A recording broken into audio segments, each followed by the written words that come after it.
Good afternoon, everybody. My name is Kishore Mahbubani. I'm the Dean of the Kuan School of Public Policy.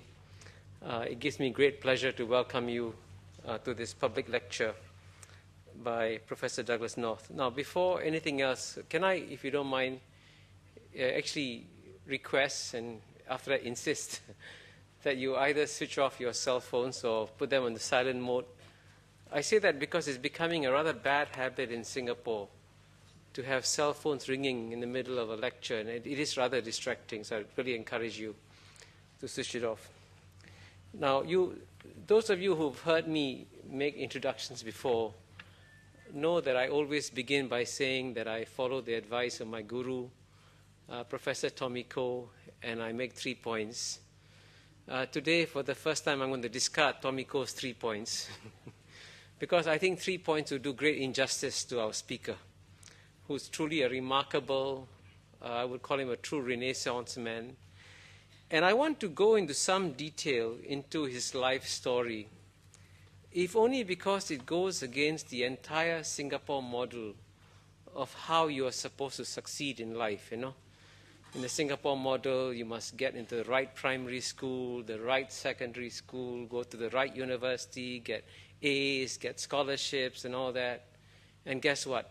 When I read to you the story of Professor Douglas North, you'll find that he would not succeed in Singapore. Let me begin by illustrating how colorful his life history was. As a young boy, he lived a nomadic life. He actually was born in Cambridge, Massachusetts, where, as you know, where Harvard is. But because of his father's business, he had the opportunity to live and study in different parts of the United States, Europe, and Canada. Now, as he says in his own autobiography, both his parents did not complete their high school education, but both believed in the value of good education. And when he was young, Professor Douglas North had decided that his mission in life was to be a photographer. And so he won, as a high school student, the first, third, fourth, and seventh prizes in an international competition for college and high school students. And when he came to college, he actually was offered a place in Harvard. But being very un-Singaporean, he chose to go to the University of California in Berkeley to be close to his family. And according to his autobiography, this is from your record, his record at the University of California as an undergraduate was only slightly better than a C average, although he did have a triple major in political science, philosophy, and economics. Now, in between his academics, he also became a Marxist and actively participated in liberal student activities. And because he was a pacifist, he chose not to fight in World War II, and instead he joined the Merchant Marine. And when he joined the Merchant Marine, I learned that as soon as he got on board the first ship going from San Francisco to Australia, the captain said to him, "We have no navigator. Can you navigate the ship?" And of course he did. In the beginning of World War II. And then he sailed back and forth from San Francisco to Australia and in the front lines in New Guinea and the Solomon Islands. Now, during the 3 years that he was a navigator in World War II, he spent his time reading and concluded then that he wanted to become an economist. And while on board the ship, he also mastered a very important skill, which is now encouraged in Singapore, by the way. He also mastered the game of poker, winning a total of $2,500, which, as you know, was a huge sum in those days. Now, he claims that he won the games not because of strategy, but because of discipline. His opponents were drunk and intoxicated, and he was sober. And whenever there was an air raid, he was the only one sober enough to collect the money. Then he bought a ranch with his winnings. Now, after the war, he went back to the University of California, Berkeley Graduate School, and this time he was clear what he wanted to do. He decided no more photography. He decided to improve societies worldwide. It was clear to him that the way to do this was to find out what made economies work the way that they did or failed to work. He believed that once we had an understanding of what determined the performance of economies through time, we could then improve their performance. And till today, he remains committed to the idea of how do we improve societies, and I hope you'll get a glimpse of that in his lecture too. Now, in graduate school, as he says, his worldviews were shaped by highly influential professors. However, he admits that he did not quite understand formal economic theory as he learned them through rote learning, but it was from his friend with whom he played chess that he learned to reason like an economist, which is, according to him, one of the most important skills he had acquired. Indeed, throughout his long career, he had applied economic reasoning not only to questions of economic growth, but over time to historical and sociological issues such as the role of culture, how politics affects economics, and how economics affects politics. A defining moment in his career came in 1956, which is exactly 52 years ago, when he was invited as a research fellow of the U.S. National Bureau of Economic Research, NBER, where he met leading economists. NBER is the United States leading economic research organization. 16 of the 31 American Nobel Prize winners in economics and 6 of the past chairmen of the U.S. President's Council of Economic Advisors have been researchers at the NBER. Subsequently, Professor North became a member of the board of directors of NBER, where he became very influential in shaping the field of economic history. He also became convinced then that the tools of neoclassical economic theory were not up to the task of explaining the kind of fundamental societal change that had characterized European economies from medieval times onwards. And it was in this long search for new analytical tools that he became interested in the subject of new institutional economics. In 1993, he won the Nobel Prize in Economics along with Bob Fogel for revitalizing the field of economic history and for his work in new institutional economics. Now, a more important fact for you all to know is that in the past 20 years, he has also been asked to nominate candidates for the Nobel Prize in Economics, and he has got his nominations right 100%. In fact, one of his nominees, Professor Tom Schelling, won the Nobel Prize in Economics in 2005. Those of you who want to apply, please apply to him for nomination. Interestingly, and he may not be fully aware of this, Professor North has also played an important intellectual role in shaping the agenda of schools of public policy, that is to put the subject of good governance into the curriculum and research agenda of schools of public policy. Indeed, worldwide efforts to define and measure good governance trace its intellectual roots to the new institutional economics of which Professor North is an acknowledged leader. Now, he often uses a sports analogy to distinguish between institutions, governance, organizations, and public policy as a useful way to differentiate these concepts and make them meaningful. Now, sports analogies are supposed to make things simple and easy for you to understand, right? Now, I'm going to read the next 4 lines, and if you don't understand, don't worry, neither did I when I first read it. Now, this is the sports analogy he uses. He says, for instance, he says that institutions are the formal and informal rules of the game, including their enforcement mechanisms. That's institutions. Organizations are the players of the game, including those who make, interpret, and enforce rules. Governance is how the game is played. And public policies are the outcome of the game. Now, that's very simple and clear, right? But that actually gives you a remarkable example of the complexities of the ideas that Professor North has dealt with. And from a school of public policy, his ability to bring together all the different strands in one comprehensive theory is a great gift. I should also add here that Professor North's advice on political and economic reform is frequently sought after around the world. He has advised governments in Latin America, transition economies in Europe and in China. And indeed, the World Development Report in 2002 was dedicated to the subject of building institutions for market, and Professor North was quoted high in that report. His forthcoming book actually is the subject of our lecture today. It is an important contribution. It will be an important contribution to the field of political economy.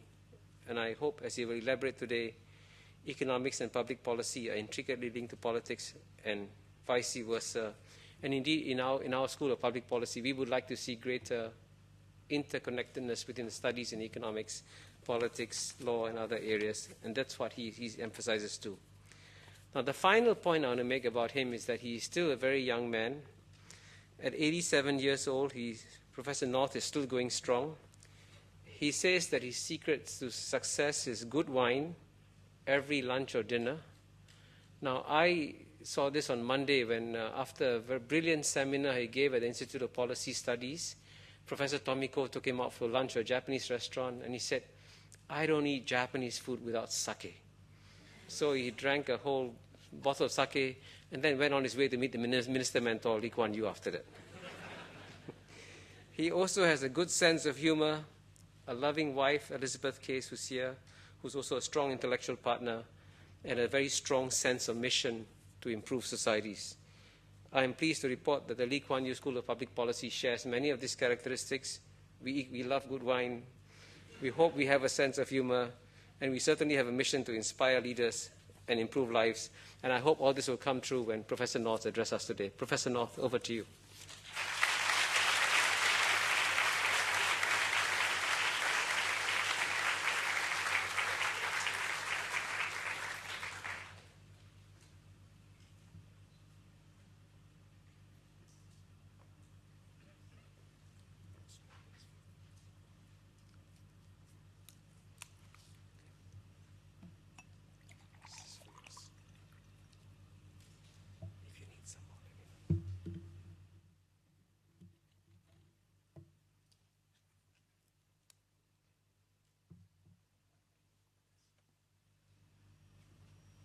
I don't think I need to say anything after that introduction. He's covered it all, including almost all the intellectual ideas I've got. But that was a lovely introduction. Thank you.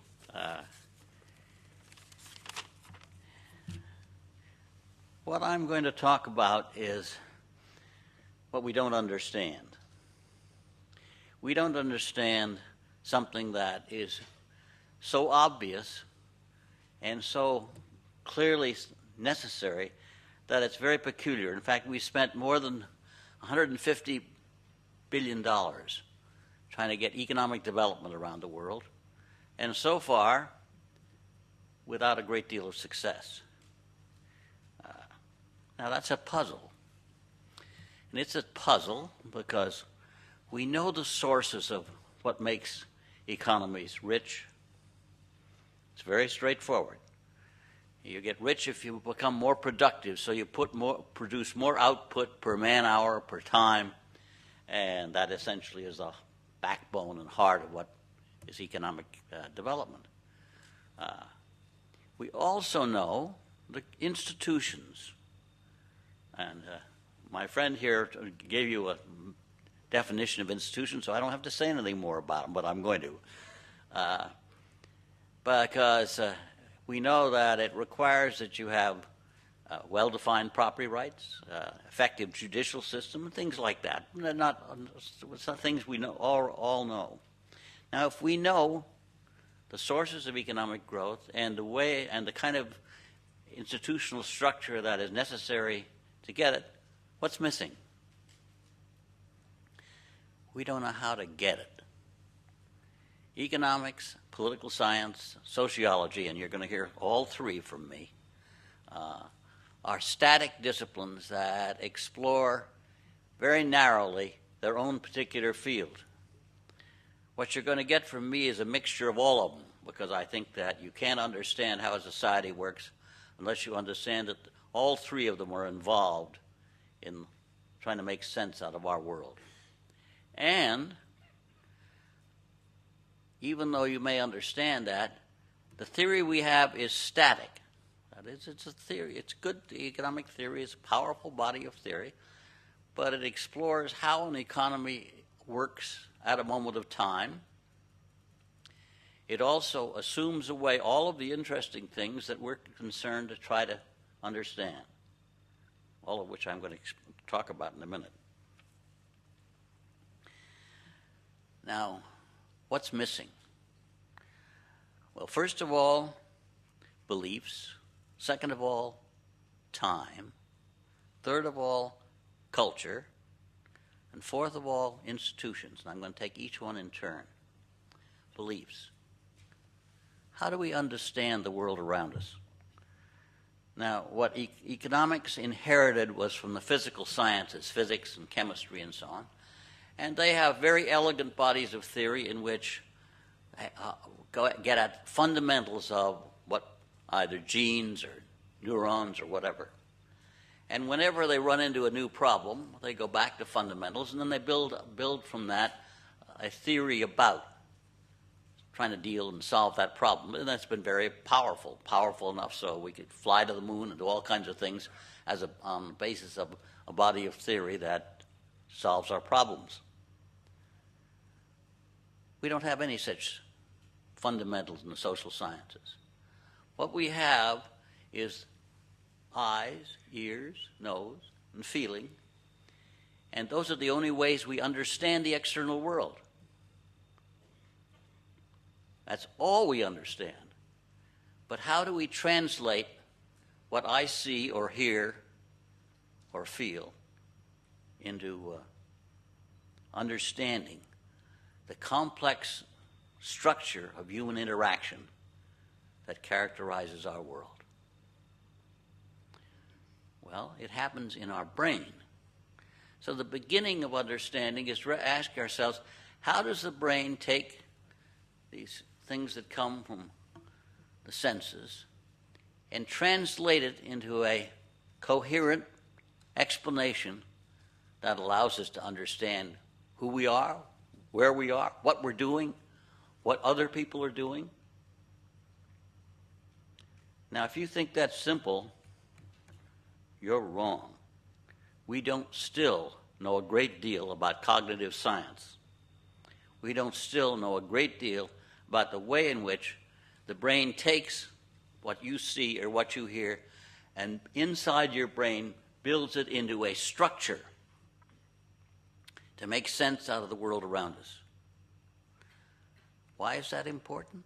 Well, that's important because we have different experiences in different parts of the world with different times. And those different experiences mean that the way we understand the world is not going to be the same for me as for you, as for you, as for you. It's going to be different.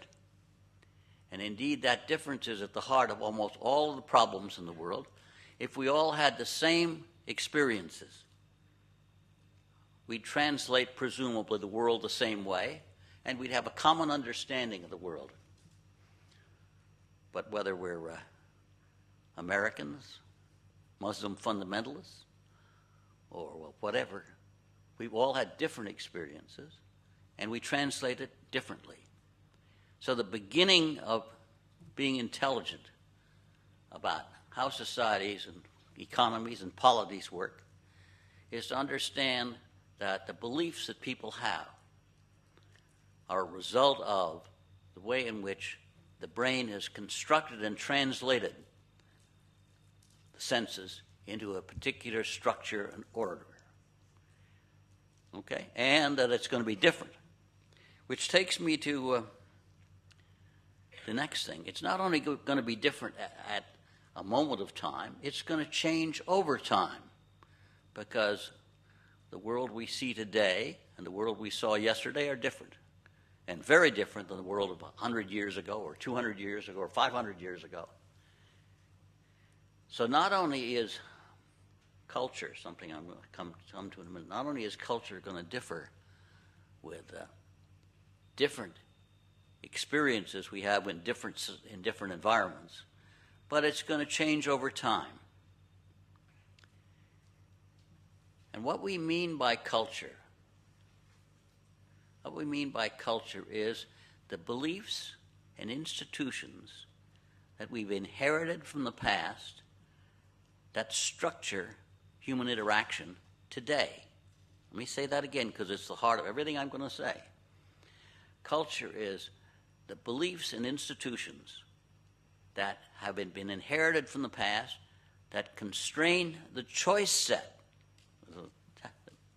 economic technical jargon, constrain the choice set in the present of people. Now, why is that important? Well, that's because you don't really have free will. You never did.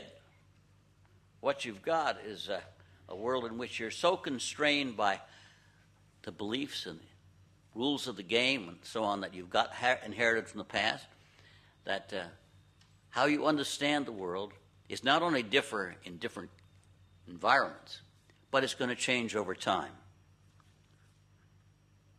Now, all of that's crucial because if we're going to understand the world, we've got to understand that this is the source of the kinds of differences that make for the conflicts that we see all the time, that make for the fact that we don't understand people in different environments, and that the world that we see is continually changing, and we're trying to understand that change as a dynamic process that's going on all the time. The way we translate it, those experiences, is institutions. Institutions are the way we structure human interaction.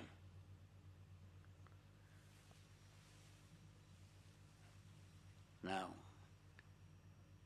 if we didn't have institutions, we wouldn't know how to deal with each other.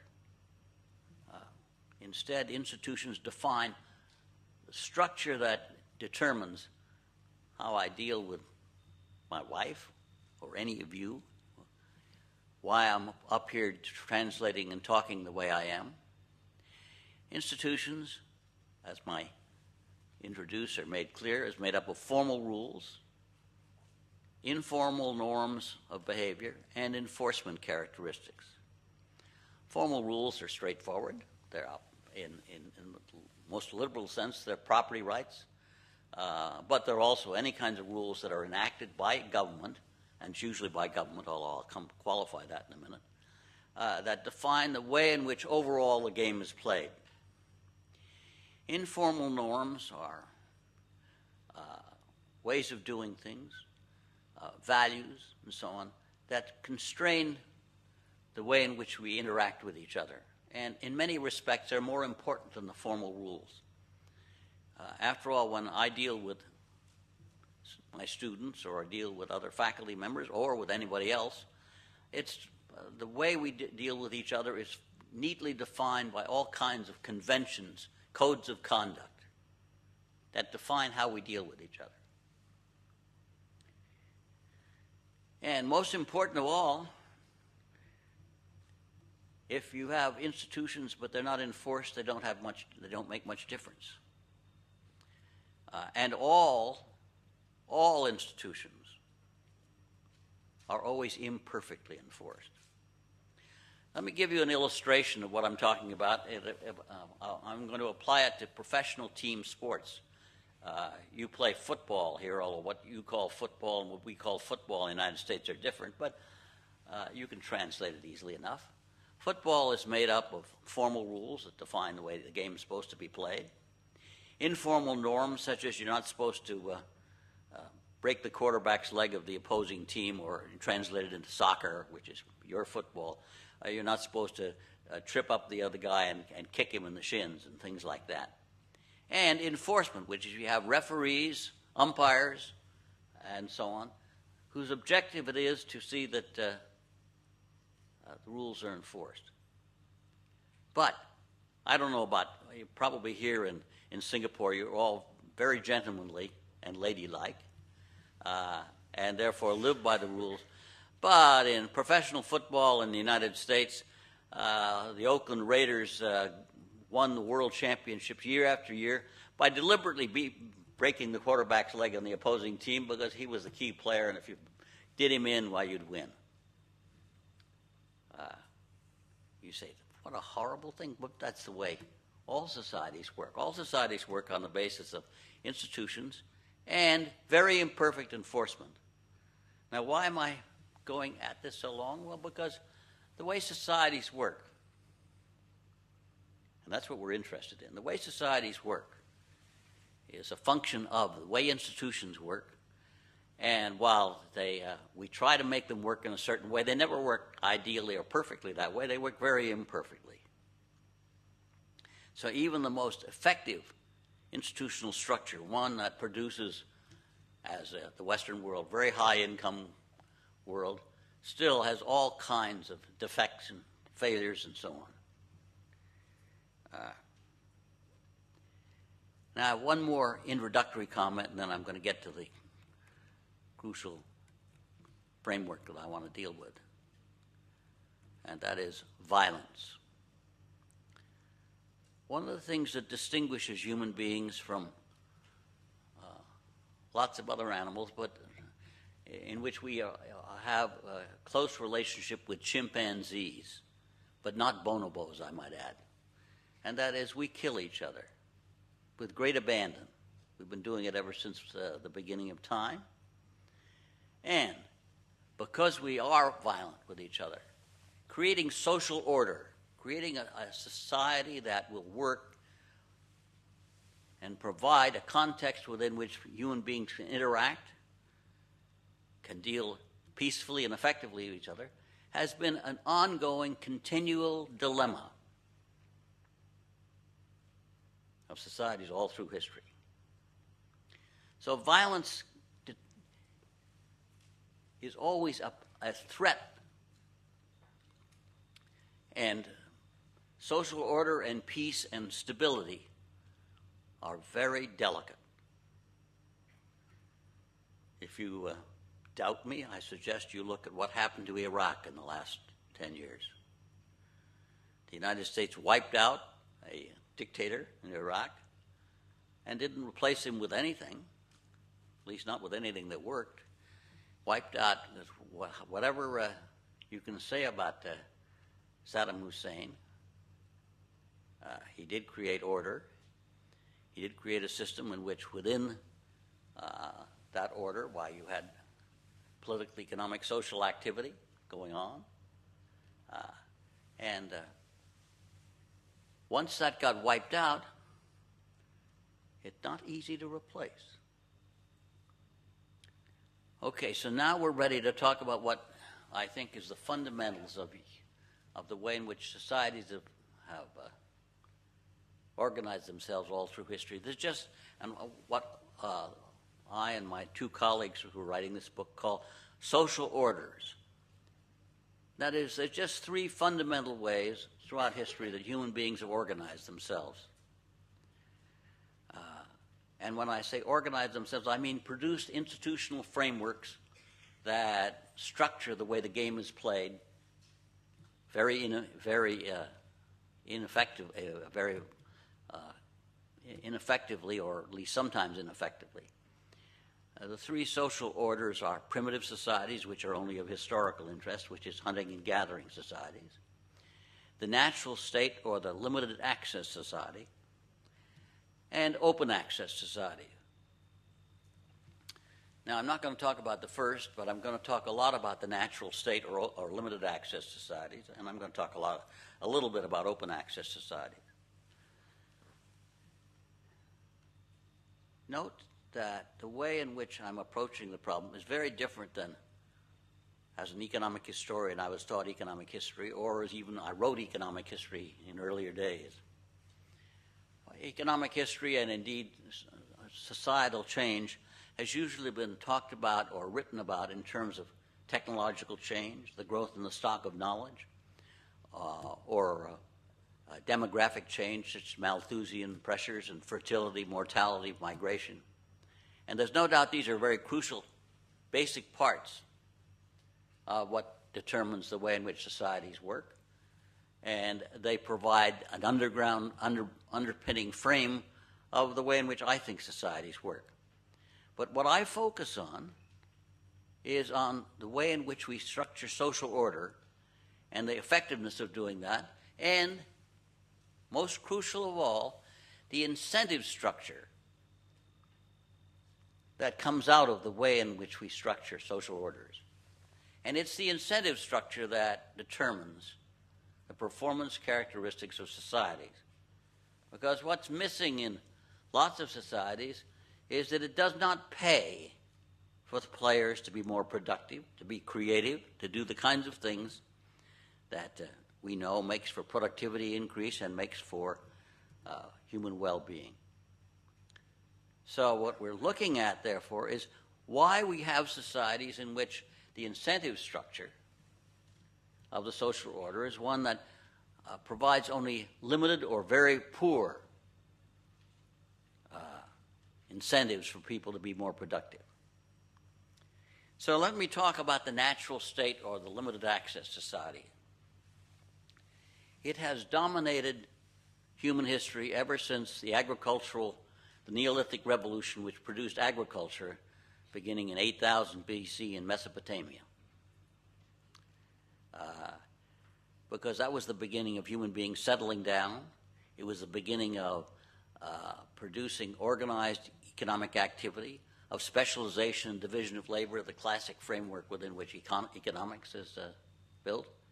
And that framework was one that therefore led to completely fundamentally changing the potential well-being of human beings. And that social order still dominates most of the world today. Maybe 80 to 85% of the world still lives in a natural state. Now, what made the natural state so powerful, what made it such an effective system, was that it produced elites, political, economic, religious, social elites, that had a stake in preventing violence by cooperating with each other in such a way that they stood to gain by that cooperation and not fighting with each other. Now, let me give you a simple illustration. If you had a economic group, the elites in that economic group would provide support for the political group that ran the society, and that political group in turn would limit competition in that thing so that the economic group would capture rents. And indeed, the preservation of limited access, and that's what you mean by limited access, were worlds in which the players stood to become rich or influential by the fact that they captured rents, and while there was it was competition, the competition was limited and effectively limited so that the elite groups stood to gain by preserving the rents of each other. Now, that's still the way most of the world is run. It's still the way most societies operate. It's a world in which elite groups survive and maintain social order in their self-interest by creating rents that are maintained. And it's a world in which personal exchange, that is, knowing the other person, is a key part of the way the game is played. Now, the natural state, or limited access societies, dominate the world for all this time, but they're very different in terms of how well they work. And indeed, we can define natural states in terms of a progression of natural states from very fragile ones to stable structures to mature natural states. And what defines the difference between first early part and the latter part is that fragile natural states are always in danger of violence.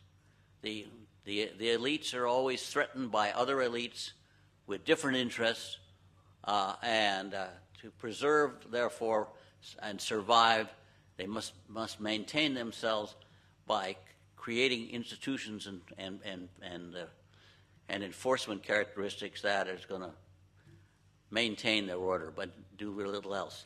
But as they become more stable over time, and they do, if they allow for the growth of economic activity, for example, which will lead to the growth of specialization, division of labor, the development of agriculture, the beginnings of manufacturing, services, and so on. As they become more elaborate, the institutional framework becomes more secure, and they become less dependent on violent states. A mature natural state is one, or limited access order, is one in which you have a quite elaborate structure of institutions and organizations that make for societies being quite well off.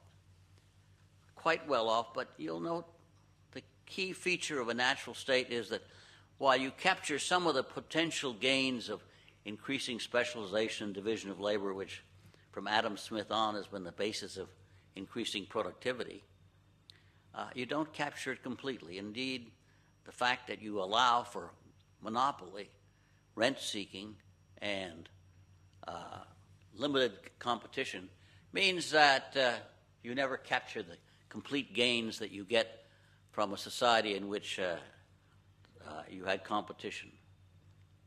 Now, I'm going to come back to the natural state, but that word competition leads me to the third kind of social order, which is an open access society.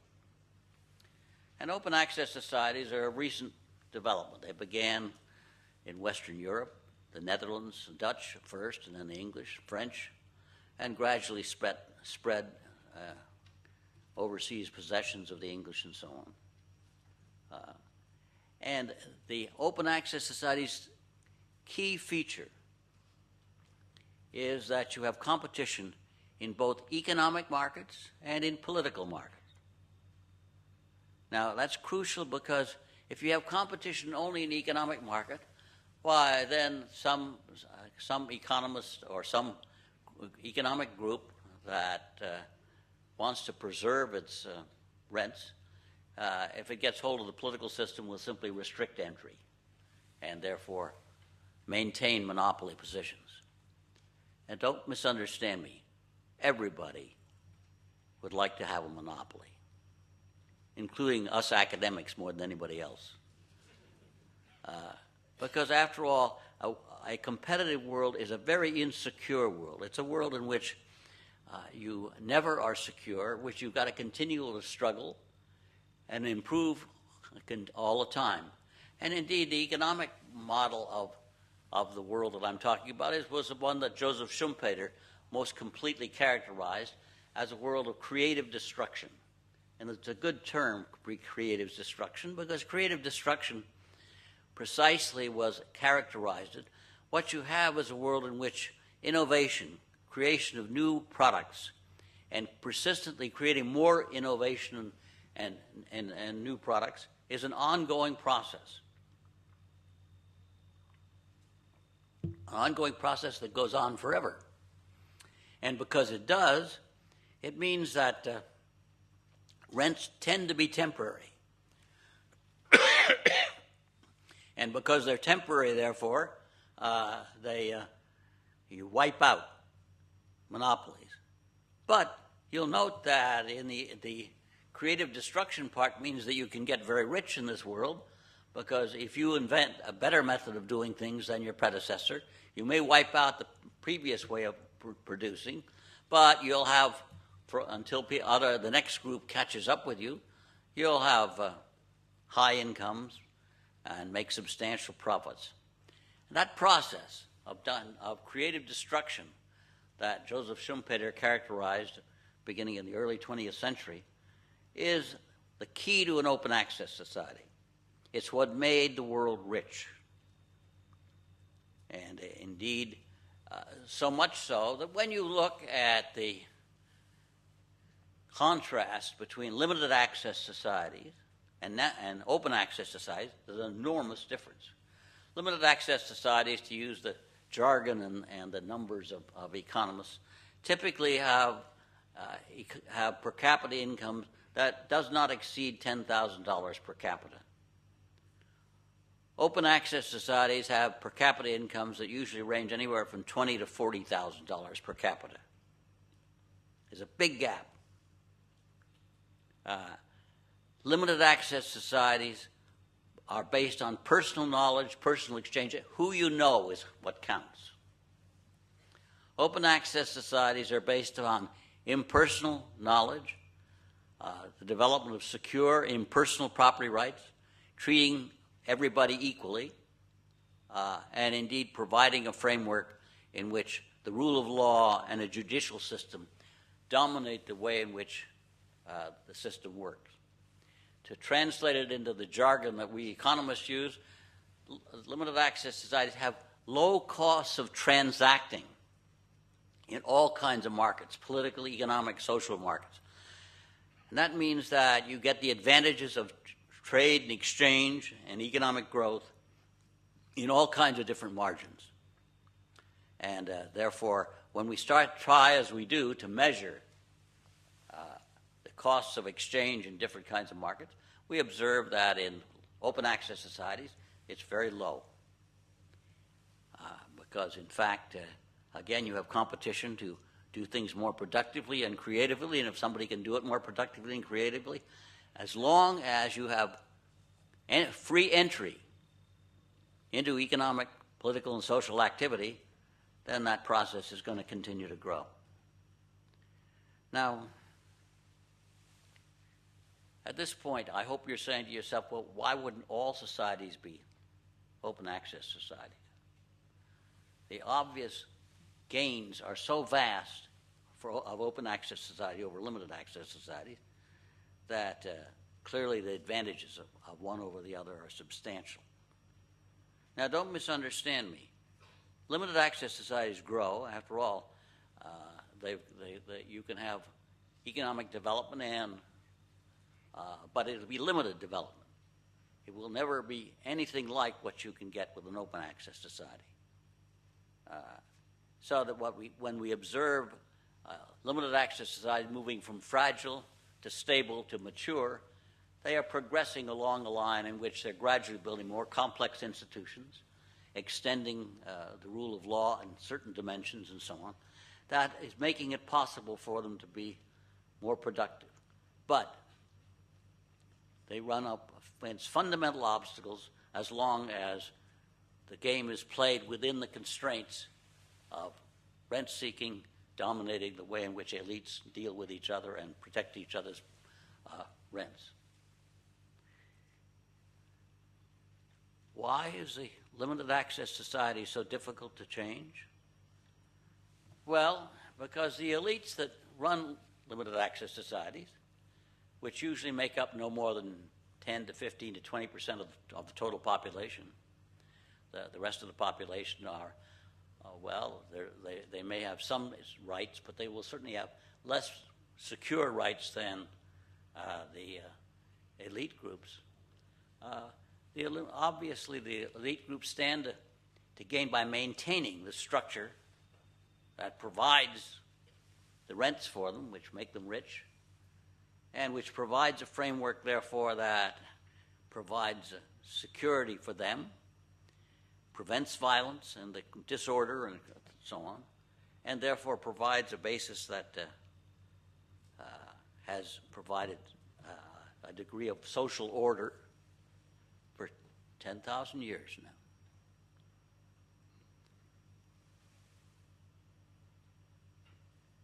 How do you move from a limited access society to an open access society? Obviously, you don't do so very easily for the very reason that the groups that run the social order of a limited access society is made up of elite groups that are interdependent and control and are related to each other.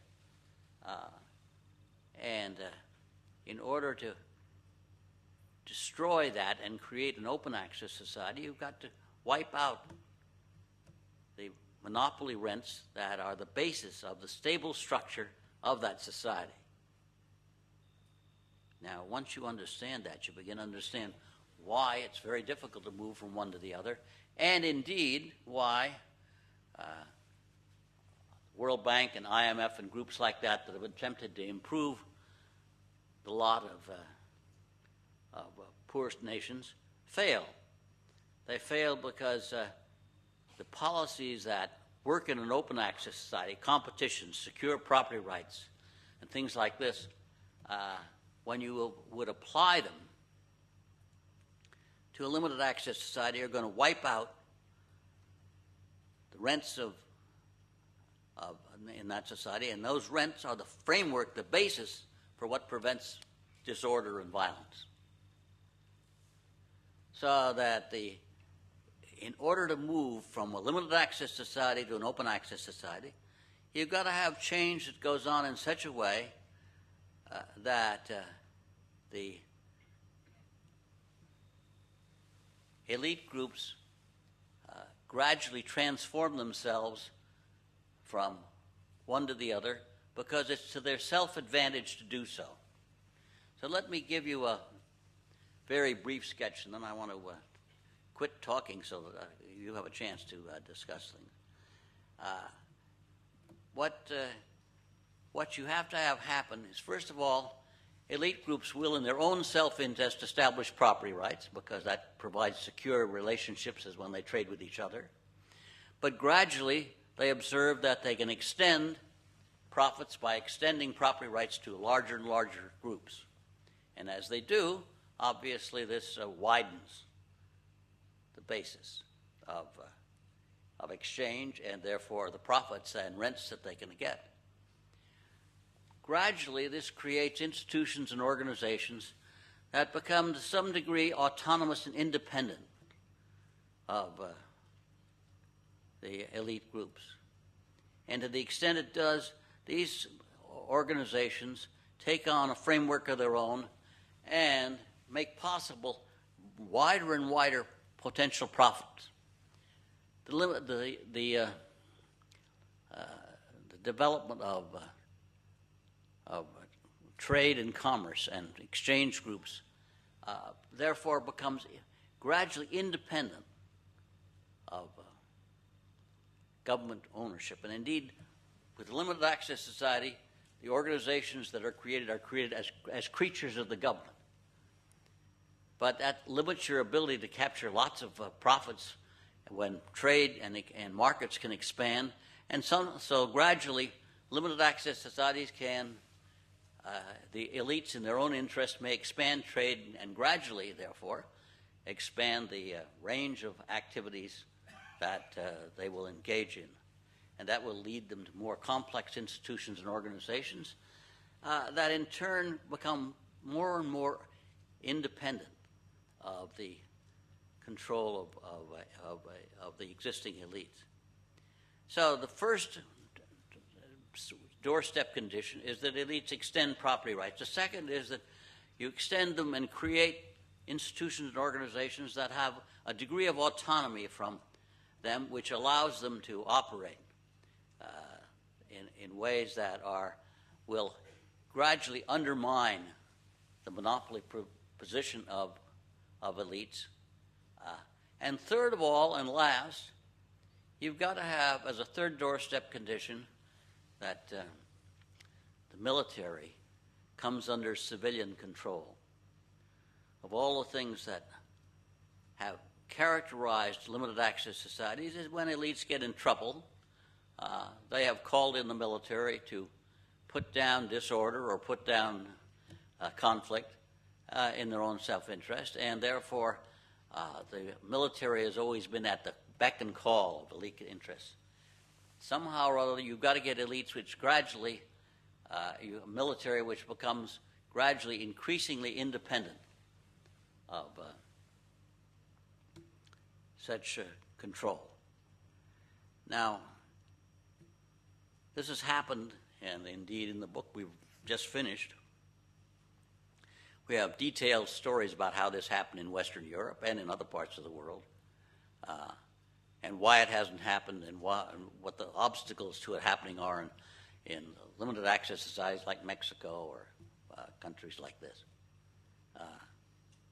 But obviously it happens, and as it does happen, it gradually transforms the nations, one nation from a limited access to an open access society, and one that goes from personal exchange to impersonal exchange, and one that realizes the potential, therefore, of productivity that's inherent in a world of competition of the kind that I'm describing.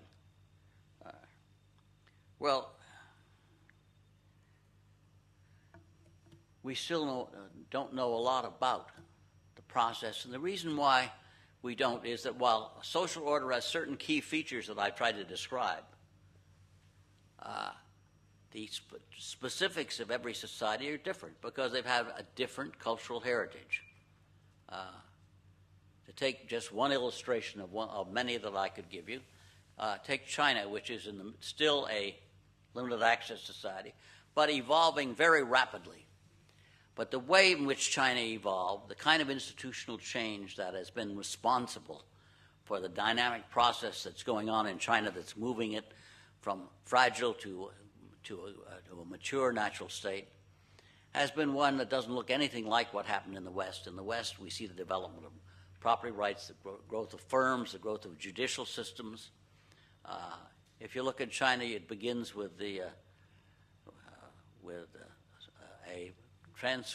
transformation of the rights of peasants to receive a greater proportion of their income for themselves, and then a creation of town-village enterprises and local villages, which certainly didn't look like firms as existed in the West, and on and on. So what you have, therefore, is every country is unique. The cultural heritage is different. They have different culture, and because they have the way in which they're going to evolve is going to be specific to that particular society. Now, the reason why this is important, of course, is because while there's generalizations about the characteristics of one social order versus another, and certainly with an open access society, it means you have competition, secure property rights, impersonal exchange. But how you get there is going to be specific to each particular country with a particular cultural heritage that it has, the particular institutions it has. And if you don't understand that, obviously you're going to not understand how to transform that society to make it work well. What works is transforming China. It's very different than what works and is transforming India today, and what is still far away from being transformed, places like Haiti or very primitive natural states like that. Everywhere they're different. Well, this is the framework for our study because it suggests clearly why when we try to improve societies, we have such a difficult time doing it. The way to improve a society is not to try to apply the principles that work in an open access society, but to instead to try to incrementally change the institutional framework of the natural state so that it works better and moves it in the direction of the doorstep conditions that will eventually allow it to become an open access society. Now, let me say in conclusion, I don't mean to imply that open access societies are ideal and limited access societies are terrible. They're not. Limited access societies have many virtues, and indeed some of them work very well within the limits imposed. And open access societies are subject to all kinds of constraints that I don't like. And indeed, open access society, if you ask me where they're going, it's a good question. We're creating a world which has no parallel with anything that existed in the past. It's a new, unique world. And to the degree that it's going to continue, it's got to continue by our understanding what's happening to us, and which is an ongoing process, because I'm going to conclude with my favorite term, which always gets everybody to run to the dictionary. It's a non-ergodic world. Now, an ergodic world would be one in which there's a fundamental underlying structure to the system, so that if you understand that structure, you'll always get it right when you try to deal with the problems. And economics always assumed it was an ergodic world, and they're wrong. It's a non-ergodic world. We're evolving a world of economic, political, and social institutions that has no parallel with anything that ever existed before, which is continually evolving and changing, and in which, therefore, the kind of policies that will work and be effective in making it work better in time t are not going to be necessarily the same things that will work in time t plus 1, plus 2, plus 3, plus 4. And so what we're facing all the time is not only that the world is changing and we've got to understand that world, but how do we understand a world that keeps on evolving? this kind? Well, the only way we can hope to understand it is by, since it's new and novel, is by experimentation, by trial and error. We can hope to understand it by keeping on when we run into a new problem, trying out different kinds of policies to see how well they work. And if you think I'm saying something that doesn't have immediate relevance, take something as simple as how the international capital market works today as contrasted with yesterday and the day before yesterday. Things like the internet, zero-cost information, and technological change associated with the computer have completely transformed the degree to which capital movements can occur in ways that were never imagined. And in fact, if you go back to looking at earlier times and you start with the telegraph, which is the beginning of rapid, low-cost information transmitted instantly or almost instantly, and look at the succession of things that have occurred, you observe that just with that one technological dimension is transforming our world in extraordinary ways all the time. So if we're going to understand the world, we got to keep on trying to experiment and see what works and discard things that don't work. And if we continue to do that, we have the prospect that we'll continue to survive in a world that is still a violent world. Thank you.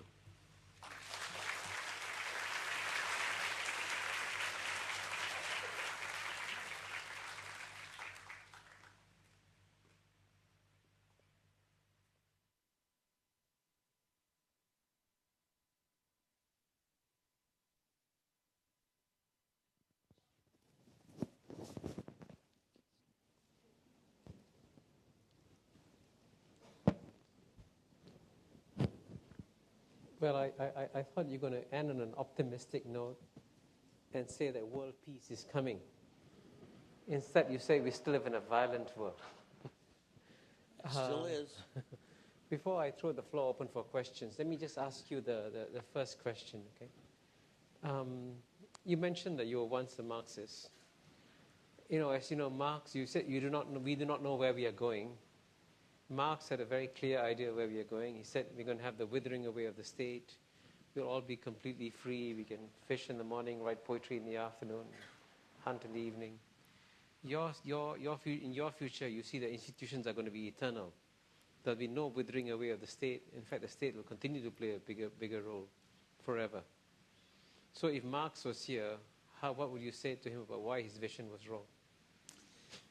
Well, I'd say if Marx asked all the good questions, he didn't get very good answers. And I mean that because the reason why Marx was so impressive was that Marx came along at a time when we didn't have any good dynamic process of change theory, and he had such a theory. It was a stage theory, feudalism, capitalism to socialism, and he had technological change being the engine and class groups being the actors. Well, all of those were very useful concepts. They just were much too simple to deal with the world we live in. I mean, take the actors. Classes aren't the actors typically. Typically, it's much more groups of elites or of different kinds that play a role in transforming the society. So what we've tried to do, and what I've tried to do in evolving from Marxism, is not to throw it out, because I think it's a very valuable way to think about problems, but to translate it into a dynamic process that seems to fit the kind of evidence we have about how societies work, again, how social orders work, and how institutions work. What Marx understood was that the incentive structure was crucial. And that, I think, is terribly important. What has been missing from economists have always thought of it as a world in which there's incentives are always there. In fact, it's a world of zero transaction costs. There's no cost of exchange. There's no cost of activity. And so that was missing most of the fundamental things we're trying to build into a framework that's trying to make sense out of our world. Great. Okay, question time. Please come to the mic and introduce yourself and pose a short, sharp question. Professor North likes to be challenged, by the way, so don't hesitate, okay? The more you challenge him, the happier it is. But just come to the mic and... Okay, we start with the handsome gentleman in the back there. Please introduce yourself. Stavros Yanuka, Lee Kuan Yew School of Public Policy. One potential flaw in your theory, which you could say you can share with Marxism, is that it runs the risk of being very linear. It implies a certain progression from primitive to various stages of natural state and on to the open access society that you speak of. Another potential way of looking at it, though, is that history fluctuates between various natural states, occasionally interrupted by open access societies, until you get to a situation where a new group of elites form. And then, by definition, they will revert to the natural state of wanting to have limited access. So what is your view of that counter theory? That's a good question, because one of the things that we have asked ourselves in writing this book, do nations fall back from being open access societies back to limited access or natural states? So far, we don't observe that. Now, I'm going to qualify that in a minute. But take a country that's very close to fitting that particular framework, which is Argentina, which I've spent a lot of time advising the government of Argentina. And Argentina was the sixth highest income country in the world in 1940. By 1980, it had fallen to third world status and had stagnated. And then it had a spurt of rapid improvement. But now it's falling back again into disorder. Now, was it ever an open access? Well, it was very close to it, whether it was or not. But it comes close enough to making the point that it seems to me we would expect to see societies fall back into limited access orders. And certainly one of the things that I hope you'll challenge me on is no society that we call open access is completely open access. In the United States, we have all kinds of rents and agriculture and groups that maintain monopolies. But the basic heart of the open access society is still one in which effective competition dominates the way in which the system works, even if there's all kinds of exceptions to it. And I think that's true. Now, whether that is so embedded into the institutional framework that you can't fall back depends on whether you can get control of the polity, and the political system is the key, not the economics. I mean, if you can get control of the polity so that you limit entry and so you can maintain your monopoly privileges, then you're going to go back to a natural state. We don't see that too often, but that doesn't mean it couldn't happen. Gentleman in front of you. I'm Shin Levine from Singapore Management University, and I've been a fan since my first year in graduate school when I read your seminal work on institutions. And as I was reading it, I was thinking to myself, what an insightful sociologist. I was disappointed later to find out that you were not a sociologist, but I'm still fascinated by the work. And there's a particular side of it that I'm interested in. And let me quote, "We form mental models to explain and interpret the environment. Thus, the mental models may be continually redefined with new experiences, including contacts with others' ideas." And this is from the back end of Understanding the Process of Economic Change, your 2005 book. And I'm interested in the question of how notions, ideas, concept of institutions flow between individuals, between regions, between countries. How do you see the initiation of institution and their spread throughout societies? Do I have 10 hours? You have 10 and a half seconds. And you better be brilliant, okay? What? No, but the deep underlying framework that this book is built on around how mental models evolve, how they get constructed in our brains, and how they change, our mental models change with new experiences or with things that happen that are not consistent with the mental models. And that's the heart of what supposedly is the way in which change is going on all the time. So you've asked, the key question that the book is written about, but doesn't lend itself to talking about in 10, 15, 20, or 30 minutes. We spend several hundred pages dealing with that process. I'm not begging the question, it's just that I can't go into the details. I mean, just take something as simple as conflicting views about how the brain works. And I'll give you just one simple illustration. There's a general view by a lot of cognitive scientists, the brain works like your computer, so that the software in your head is exactly like a computer. Now, that means it's orderly, stable, and logical. But one of the things we've observed about the way in which human beings interpret evidence and build frameworks is it's not very. It tends to be impressionistic, and it tends to have a process that is we see a certain structure existing, and we tend to use that structure for different kinds of problems. And when we do that, sometimes it works and sometimes it doesn't work. For example, to take a simple illustration, economics was founded on the basis of physics. And the principles and the logic and structure and organization were inherited and taken over from that set of principles. Well, the same is true any time we try to understand something in the world. We tend to take some orderly structure that fitted over here and apply it over here. Sometimes it works and sometimes it doesn't. But that involves some very complex assumptions we make about how the mind and brain are working that we certainly can't go into here. But good question.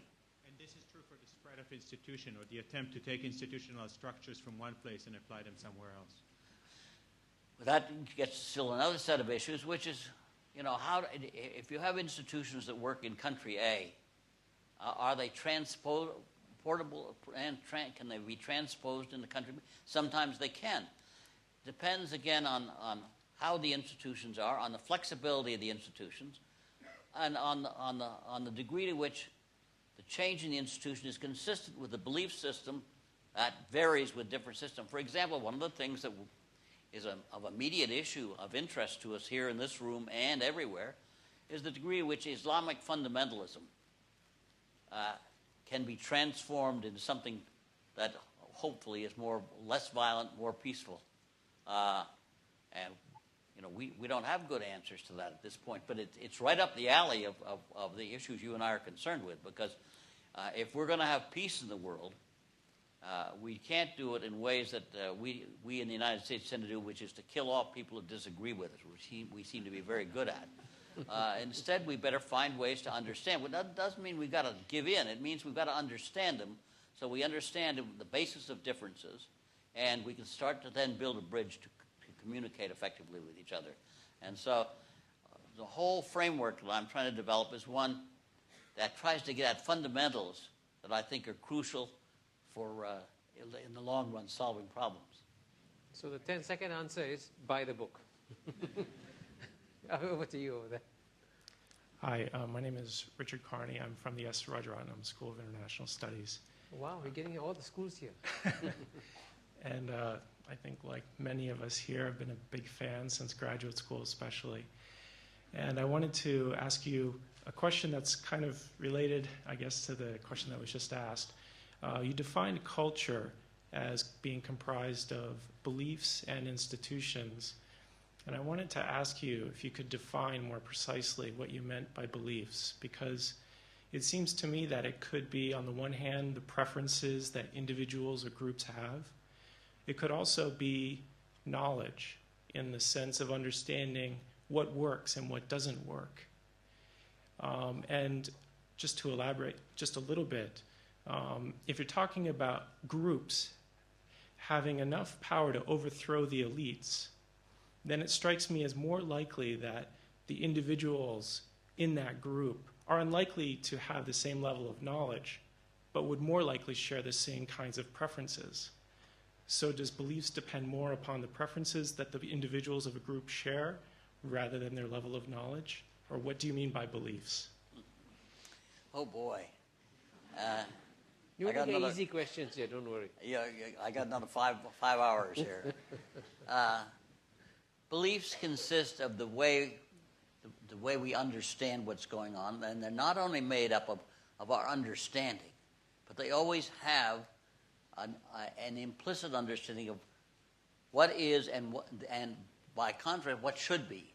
I mean, when we construct our world, it's not independent of saying, well, this is the way the world works, and once you understand the way the world works, then you also implicitly have an assumption about what will or won't work. Now, part of that is preferences, that is what you'd like to have, and how you relate preferences to beliefs is very complex and indeed something we still don't know a great deal about. In economics, we used to take preferences as given and assume that therefore they were outside of economic reasoning. But Gary Becker, who was one of the sort of architects, really, of trying to transform a lot of the way in which we understand the world, and although he's a good Chicago economist, so he's kind of limited in how he does it, nevertheless woke up one day and decided that preferences were something we ought to take into consideration. Because if you don't take into consideration preferences, you can't understand a lot of the changes going on, which are preference change. People's views about what ought to be changing. And again, preferences may be derived from practical experience. That is, you observe something, you don't like the way it works, and so it changes your preference.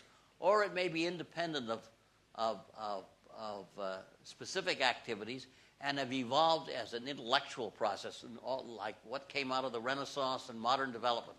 Take a simple illustration. Until the late 18th century, it was not held generally that slavery was immoral. But starting in the 18th century, we began to think it was immoral for one human being to own another human being.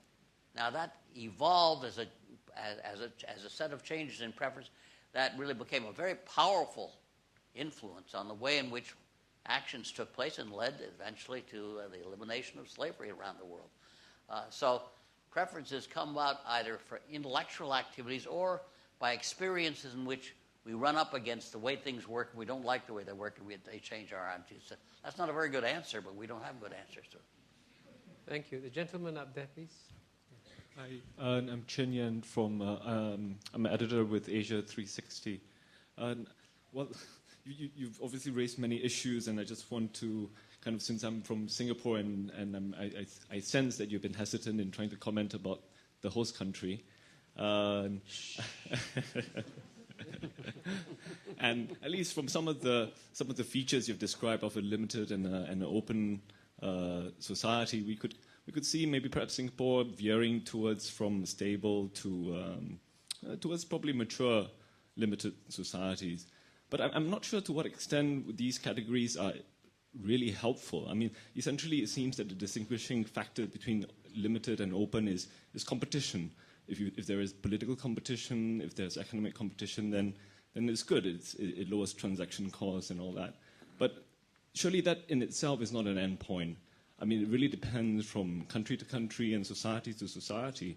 Political competition for what purpose? And for the purpose of stability, for the purpose of greater political diversity, or even in terms of economic competition. I mean, we know that countries have different stages of economic development, and competition for a country which is very backward may not necessarily be a good thing. You probably want to protect it. You perhaps want to actively create a rent-seeking capitalist class to kind of, jumpstart your private sector. And also the assumption that the political elite or the economic elite invariably tends to be rent-seeking. But we know, as you have mentioned, we have this very complex issue of culture and beliefs. and arguably in Singapore, at least I'm sure many of my compatriots share this view, is that the elite in Singapore, perhaps, well, maybe up to this point, we don't know what happens in the future, has not been terribly rent-seeking. It has been guided by other beliefs about nation building or creating cohesive society. So how do you fit that into what you have just discussed as obviously a very rough sketch of what is contained in greater detail in your book? Thank you.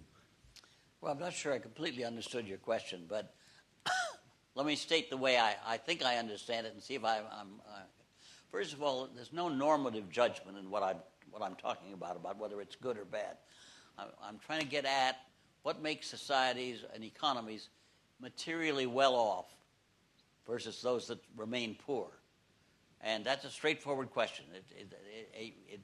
It does not imply that being rich is good or being poor is bad. It does imply that there's a universal desire on the part of populations around the world to get better off. And indeed, that's reasonable. Now, don't misunderstand me. All competition is not necessarily good. I've made competition the basic framework of an open access society. But to give an illustration that is one of my favorite ones, although not necessarily of the author of this illustration, I had a very good friend in the Soviet Union who was a banker. And when the Soviet Union was transforming itself at the end of the Soviet Union in 1991, 1980s to 1991, why I remember talking to him, and he said, "Oh, it's going to be great, Doug." He said, "We're going to have competition, and the world's going to be great." And the next year, when I saw him right after the Soviet Union had disappeared and become Russia, I said, "Well, how are things going?" He said, "Well," he said, "we have competition," but he said the competition is in banking is you kill your competitor, and he said, it's not clear that that's an ideal kind of competition. I might have got killed the next year, so that it's not. When you talk about competition, you mean competition that is constrained at all kinds of margins. When Adam Smith, who was our patron saint, talked about the dynamics of competition in the world, he made it an unmitigated good. But it's only an unmitigated good if you constrain the players so that they compete in ways that make it more productive and creative, but don't do things like kill your competitor. Well, all of the terms that I've used need to be much more carefully qualified when you start to think about what you mean by a structure and how it works. And I haven't had time to do that very effectively. So on Singapore, what would you say? One line on Singapore? What? I think he wanted to he wanted you to say one line on Singapore. One line about Singapore? It's a great place. Oh, great. Is that enough of a line? I think we stop there. Okay, next question. I'm Tatiana Rosita with the Embassy of Brazil in Singapore. I would thank you for a very enlightening lecture. First, I would like you to comment on the possible impact of international or multilateral organizations on different nation states, natural states. Because it seems that since we've been thinking about development more formally since Second World War, only a few countries have made it from natural states to open access societies, and they are in Asia. So this is one part. And the other part is to what extent that these multilateral organizations have been facilitating or actually hindering this. You hinted at the World Bank in the beginning, but then during the lecture you haven't gone back to that. So I would like you to elaborate on this if possible. I didn't get it. So the question was about the United Nations and multilateral organizations and the role that they have played. To which extent United Nations, the World Bank, IMF, WTO, have actually facilitated or actually hindered this the transition, if this is possible, the transition from a natural state to an open access society. Well, I don't think the UN has played much of a role. What the UN's most positive role has been is trying to reduce conflict around the world, and to the extent that they have, it's a very, very effective means of extending, really, but they have not played a role really in transforming natural states into open access societies, at least not to my knowledge. The World Bank and the International Monetary Fund have deliberately been concerned with that issue. That is, their objective has been to try to make societies more productive, and while they haven't used the terms I'm using, limited access society, although I might add the World Bank is in the process of adopting our framework, and so that they're going to, in the future, probably use it. But they haven't been concerned. And what we've tried to do is try to develop a framework so that you can incrementally improve the performance characteristics of natural states and eventually move them to the doorstep conditions that they could become open access society. And the heart of my argument has been you can't do that automatically, immediately. It's a gradual process, and it's one that's fraught with danger because if you try to impose conditions on a natural state, you may make it so that it loses its cohesion and the things that hold it together, and as a result, you get violence and disorder. Thank you. Last question from our lady. Hi, I'm Yeling from the Center on Asia and Globalization. My question is on international cooperation. In a world where a lot of the problems we face today are global, do you think that open access states can work together with limited access states to come to a solution that makes everyone better off, or will we be crippled by the most fragile and most violent states? Or do you think that in a world that's globalizing very rapidly, we are developing global mental models and shared beliefs that transcend nation boundaries, which will help us deal with the global challenges of today?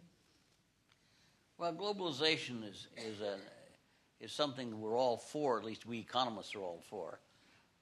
But it's a two-edged sword. Globalization is not without its dangers. Globalization, on the one hand, produces improved overall economic well-being. Since free trade, no economist is ever going to argue that free trade and free movement of goods, services, and people in the world would not improve material well-being. But when you start to look at it in detail, and particularly look at the political instability generated by some things that are parts of a globalization process, then it's not clear that, again, you can do this without creating disorder and violence on certain margins. So I guess what I would say is that what I would like to see is globalization, but proceeding in a way that was self-conscious at every step along the way about whether you're destabilizing societies so that they work more poorly because you've undermined the thing that made the natural state in these societies work and provide us some degree of order and stability. And that's something, again, that we know very little about. One of the things that is the heart of what we're trying to do in this book and in the work I'm doing with a group of people is trying to understand the dynamic process of change. And one of the things that is crucial about understanding that dynamic, to the extent that we do understand it, is the delicacy with which order and stability persist in the world. And this is particularly true in a world where we've managed to create weapons of such enormous destructive ability. Not only, I'm not talking just about nuclear weapons, but also all kinds of weapons that make it so that terrorism is such an effective tool. Things like that are going on all the time, and we don't understand what kinds of things will encourage or discourage those kinds of things are occurring.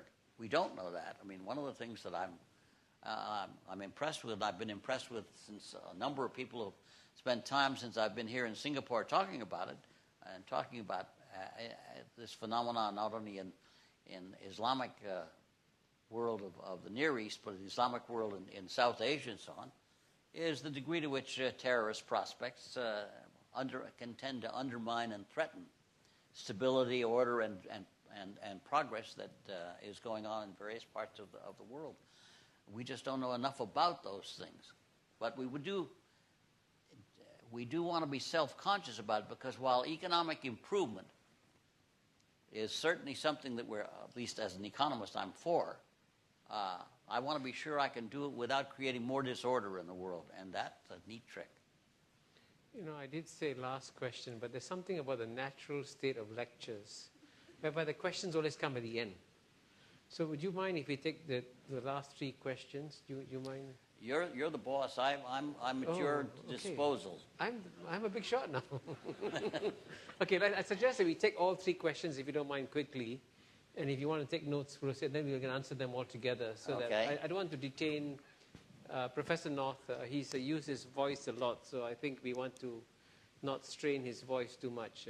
So I'm going to take 3 quick questions in that order, and then give Professor North the last word, and then hopefully we can end not too late after 7. Please. Thank you very much. My question will be very short. My name is Mushisi from a beautiful country called South Africa. I'm an MPP junior with the LKY SPP.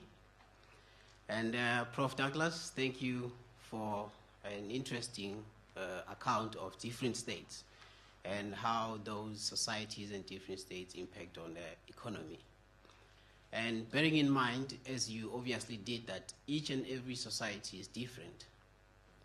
And but also coming from Africa, and when I grew up in a society that was giving, a society that cares about the other person and not necessarily being driven by profit or such interest. Now, at least when I was growing up.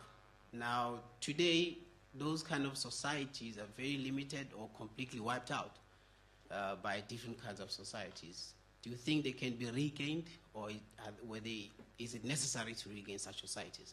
Thank you. His question is, he grew up in a society that was very giving, very compassionate. Can we go back to giving, compassionate societies instead of what we have today, which are less giving and less compassionate societies? We do have less compassionate society? I thought he was talking about Africa. You're talking about Africa, aren't you? Yes, that's right. Okay, next question. Yeah.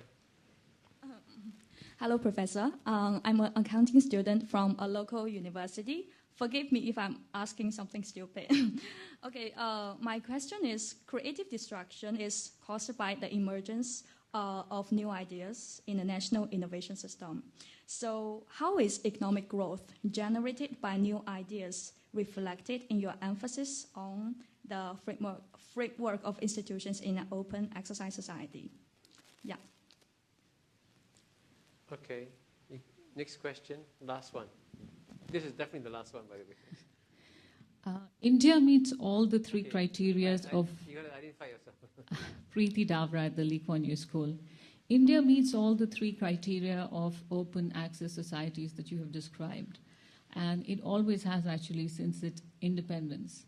What would you attribute, other than increased competition, the tremendous growth that it is witnessing? And does culture have any role to play in this? Could you translate it? That's a question about India. India has had all the characteristics of an open access society. The question is, what else does India need to have to succeed and modernize? So, was that the last part of your question? Actually, the question is, what has changed in India then, since it met the criteria, since its independence to now? What has changed in the past decade that has led to its tremendous growth? And does culture have any role in this? Okay, why is India succeeding now? Yeah. Okay, well, again, I got 10 hours for each of these. Yes. I'm not sure still I understand the question about Africa and compassion.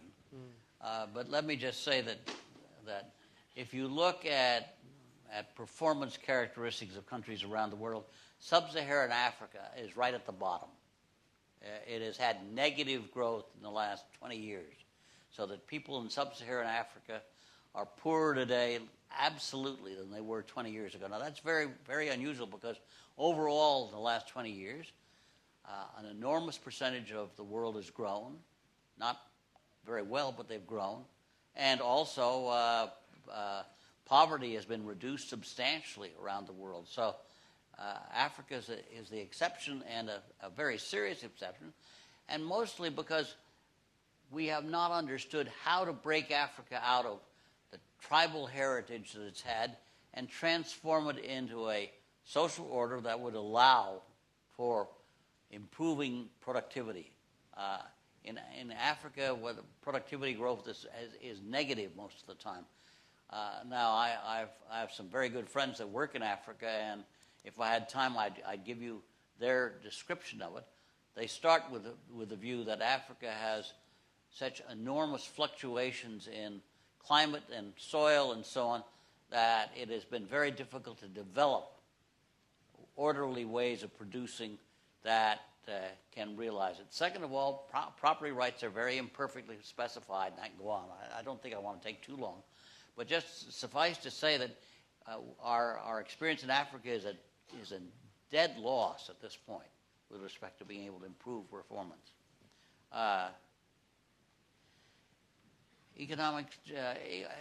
What generates economic growth? Well, economic growth is generated by new knowledge, by knowledge that gets us to understand better how to be more productive. And that new knowledge can be technological change, and this has been the dominant way economists have explained economic growth, is by technological change that has made us more productive by producing machinery and so on that replaces human hands and human minds with things that work much more productively. Or economic growth comes about by simply expanding the skill knowledge of people in a society and so on. So the sources of productivity we know a lot about, and we know a lot about the things by which human knowledge has been improved and transformed and made useful. To take just one simple example, the development of modern university knowledge applied to solving problems of scarcity is a relatively recent development about the last 150 years. It began in Germany in the late 18th, 19th century in the chemical industry, in which the Germans began to develop ways of making synthetic chemicals and using them for a variety of things. It had its expansion with countries in the United States with universities like MIT that combined chemistry and engineering to produce a whole new way of thinking about it. That's going on all the time. And but the fundamental underlying source, one is new knowledge, but two is developing institutions that implement that knowledge and apply it to solving human problems. And that's what we're interested in here. That's what the whole nature of a social order is, the degree to which it provides incentives to develop new knowledge and to use it effectively. India. Well, I don't know much about India. But I know enough to know that it's been, India, first of all, had the great advantage of British domination for maybe 100 years or so, and the disadvantage that imposed with respect to maintaining and perpetuating a set of political and social institutions that tended to rigidify Indian development and to encourage elite groups to perpetuate the way they did things. And it's only in the last 10, 15 years that gradually they're breaking down rules and so on in India that's allowing for more effective and productive ways of producing. India is a classic case of a place where you had institutions that have encouraged inefficiency and failed to develop ways of improving productivity. That's been changing very rapidly in the last 8 or 10 years. So India now gradually is coming out. But it, for example, is not having nearly as rapid a progress as China has had, which has been much more open to rapid transformation of the institutional framework in the direction of providing for incentives for more increasing productivity. China is all by itself in that with respect to the rapidity of that process as compared to India. Well, Professor North, there are two reasons why we're very grateful to you for giving this lecture. First, I'm sure you agree that we learned a great deal. I certainly feel that I have learned enough to definitely buy your book. So you have one customer and I think a few hundred other customers here for your book. But the second reason actually is a more important reason. I mean, we've tried very much to send the message in Singapore, because public policy education is still very new in Singapore, that public policy education is really the sunrise enterprise in academia. It's the place where you bring together the different disciplines and try to understand the world in a holistic fashion. And you have demonstrated today why everyone here should support the Lee Kuan Yew School of Public Policy. So on that happy commercial note. That's a great ending. Thank you. Thank you.